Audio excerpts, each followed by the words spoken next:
Hello friend, welcome to web Gujarat. Gujarat ગૌણ સેવા પસંદગી મંડળ વર્ગ 3ની અંદર ગ્રુપ એ અને બીની જે એક્ઝામ લેવાની છે તેમાં આપણે મેથ્સના ટોપિકની અંદર આજે સમય, ઝડપ અને અંતરના પ્રશ્નો વિશે આપણે ચર્ચા કરીશું અને એની સામાન્ય સમજૂતી પણ સમજશું. તો શરૂ કરીએ આજનો વિડીયો. પહેલો પ્રશ્ન આપણે જોઈએ તો મૂળભૂત સંબંધ જોઈએ, બેઝિક રિલેશનશિપ્સ. આ ત્રણેય બાબતો વચ્ચે એક ખૂબ જ મહત્ત્વનો સંબંધ છે જે ગણિતના મોટાભાગના દાખલાઓમાં ઉપયોગમાં લેવાય છે. પહેલું છે ઝડપ, સ્પીડ, જેને આપણે એકમ સમયમાં એટલે કલાક કે સેકન્ડમાં કરાયેલું અંતર આપણે માપીએ છીએ એનાથી. પછી છે અંતર, ડિસ્ટન્સ, જે બે જગ્યાઓ વચ્ચેનું કુલ અંતર છે. ત્રીજું છે ટાઈમ, એટલે સમય, અંતર કાપવા માટે લીધેલ કુલ સમય. એનું સૂત્ર મુખ્ય છે આપણે અંતર બરાબર ઝડપ ગુણ્યા સમય આવશે. અને આ પરથી આપણે અહીંયા બે સૂત્ર પણ કરીએ છીએ, જેમાં ઝડપ બરાબર અંતરના છેદમાં સમય અને સમય બરાબર અંતર ગુણ્યા ઝડપ એમ પણ ગણવામાં આવે છે.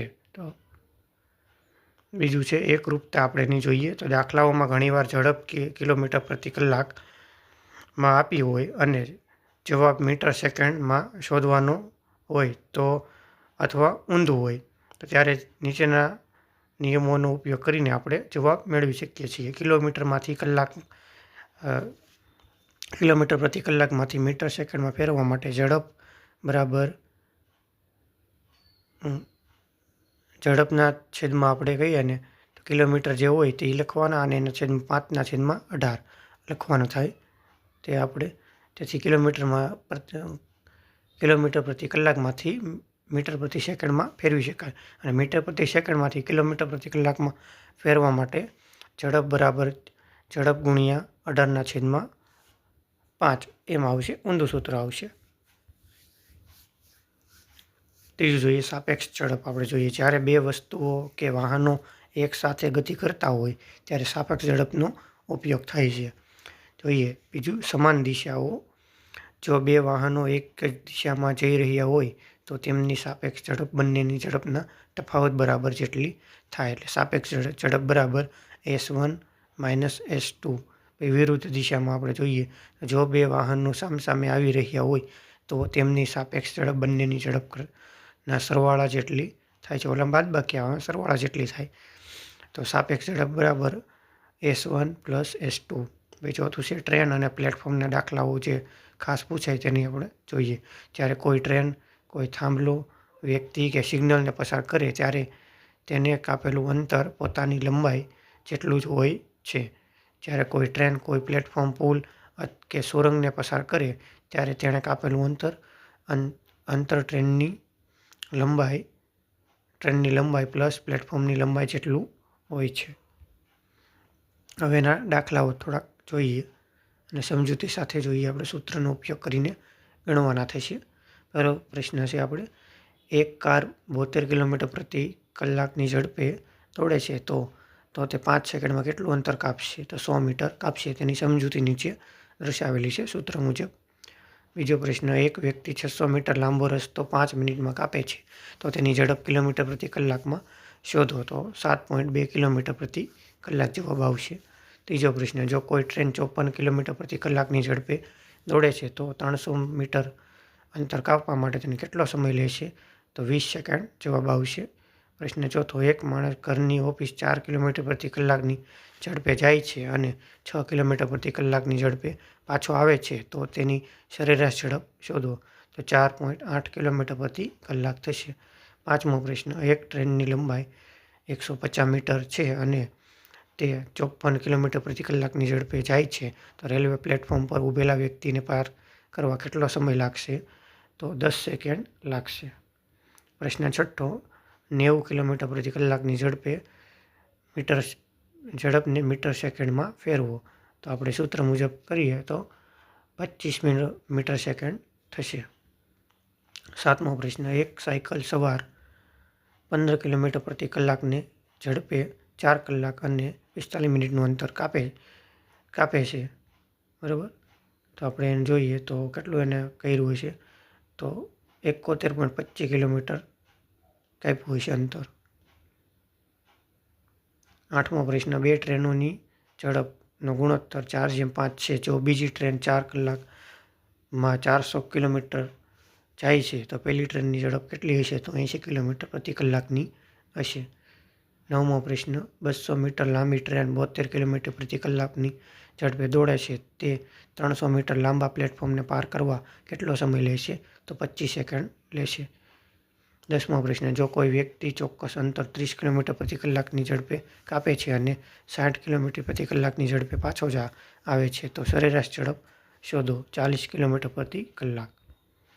11મો પ્રશ્ન, એક કાર ચાલક 40 કિલોમીટર પ્રતિ કલાકની ઝડપે એક પ્રવાસ 5 કલાકમાં પૂરો કરે છે તો તે 25% વધુ કાપશે દોડે તો તે સમય કેટલો લાગશે? તો 4 કલાક લાગશે. 12મો પ્રશ્ન, એક ચોર 30 કિલોમીટર પ્રતિ કલાકની ઝડપે ભાગે છે અને 1 કલાક પછી પોલીસ ચાલક 40 કિલોમીટર પ્રતિ કલાકની ઝડપે તેનો પીછો કરે છે તો પોલીસ ચોરને કેટલા સમયમાં પકડી લેશે? 3 કલાકમાં પકડી લેશે. આવા પણ દાખલા પૂછાઈ શકે છે. 13મો પ્રશ્ન, વિરુદ્ધ દિશામાં દોડતી બે ટ્રેનોની ઝડપ 50 કિલોમીટર પ્રતિ કલાક અને 40 કિલોમીટર પ્રતિ કલાક છે. જો તેમની લંબાઈ અનુક્રમે 200 મીટર અને 250 મીટર હોય તો એકબીજાને પાર કરવા કેટલો સમય લેશે? તો 18 સેકન્ડનો સમય લેશે. પ્રશ્ન 14મો, એક વ્યક્તિ સમાન ઝડપના 3/4 ભાગની ચલાવવાથી 20 મીટર મોડો પહોંચે છે તો તેનો સામાન્ય સમય કેટલો થશે? તો જવાબ છે 60 મીટર અથવા 1 કલાક. 15મો પ્રશ્ન, એક વ્યક્તિ એક નિશ્ચિત અંતર સાયકલ દ્વારા 12 કિલોમીટર પ્રતિ કલાકની ઝડપે જઈને 3 કલાકમાં કાપે છે. જો તે સાયકલને 4 કિલોમીટર પ્રતિ કલાકની ઝડપે જાય તો કેટલો સમય લાગશે? તો 9 કલાક લાગશે. 16મો પ્રશ્ન, એક મોટરસાયકલ સવાર 150 કિલોમીટર અંતર 3 કલાકમાં કાપે છે તો તેની ઝડપ કેટલી થશે?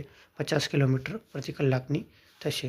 17મો પ્રશ્ન, સમાન દિશામાં જતી બે ટ્રેનને ઝડપ 60 કિલોમીટર પ્રતિ કલાક અને 40 કિલોમીટર પ્રતિ કલાક છે તો ઝડપી ટ્રેન ધીમી ટ્રેનમાં બેઠેલા માણસને 18 સેકન્ડમાં ઓળંગે છે તો ઝડપ ટ્રેનની લંબાઈ શોધો. તો જે ઝડપી ટ્રેન છે એની લંબાઈ શોધવાની 100 મીટર જેટલું થશે. 18મો પ્રશ્ન, એક છોકરો 5 કિલોમીટર પ્રતિ કલાકની ઝડપે શાળાએ જાય છે અને 6 મીટર મોડો પહોંચે છે તો 6 કિલોમીટર પ્રતિ કલાકની ઝડપે જાય તો 6 મિનિટ વહેલા પહોંચે છે તો ઘરની શાળાનું અંતર કેટલું હશે? તો 6 કિલોમીટર જેટલું હશે. 19મો પ્રશ્ન, એક વ્યક્તિ 300 મીટર અંતર 3 મિનિટમાં કાપે છે તો તેની ઝડપ મીટર પ્રતિ સેકન્ડમાં શોધો. તો 1.66 મીટર પ્રતિ સેકન્ડ થશે. 20મો પ્રશ્ન, જો એક કાર 5 કલાકમાં 250 કિલોમીટર અંતર કાપે છે તો તેની ઝડપ કેટલી થશે? 50 કિલોમીટર પ્રતિ કલાકની. 21મો પ્રશ્ન, એક વ્યક્તિ નિશ્ચિત અંતર કાપવા માટે 6 કિલોમીટર પ્રતિ કલાકને બદલે 8 કિલોમીટર પ્રતિ કલાકની ઝડપે ચાલે છે જેથી તેને 20 મિનિટ ઓછી લાગે છે તો અંતર શોધવાનું છે. તો જવાબ છે આપણો 8 કિલોમીટર પ્રતિ કલાક એટલે કિલોમીટર થશે. 22મો પ્રશ્ન, 100 મીટર લાંબી ટ્રેન 36 કિલોમીટર પ્રતિ કલાકની ઝડપે દોડે છે તો રેલવે લાઇન પાસે ઊભેલા ઝાડને પાર કરવામાં કેટલો સમય લાગશે? તો 10 સેકન્ડ જેટલો લાગશે. 23મો પ્રશ્ન, એક ટ્રેન 300 કિલોમીટરની અંતર અમુક નિશ્ચિત ઝડપે કાપે છે. જો ઝડપ 10 કિલોમીટર પ્રતિ કલાક વધારવામાં આવે તો તે 1 કલાક ઓછો સમય લાગે છે તો ટ્રેનની મૂળ ઝડપ શોધવાની તો 50 કિલોમીટર પ્રતિ કલાક થશે. 24મો પ્રશ્ન, બે શહેરો વચ્ચેનું અંતર 450 કિલોમીટર પ્રતિ કલાક એટલે કિલોમીટર છે તો એક ટ્રેન 90 કિલોમીટર પ્રતિ કલાકની ઝડપે જાય છે તો કેટલો સમય લાગશે? 5 કલાક જેટલો લાગશે. 25મો પ્રશ્ન, એક વ્યક્તિ 4 કિલોમીટર પ્રતિ કલાકની ઝડપે ચાલીને 2 કલાક અને 30 મિનિટ જેટલું અંતર કાપશે તો 10 કિલોમીટર જવાબ આવશે અંતર કાપેલું. જો તમને આ વિડીયો ગમ્યો હોય તો લાઈક, શેર અને સબસ્ક્રાઈબ કરજો. જય હિન્દ, જય ભારત.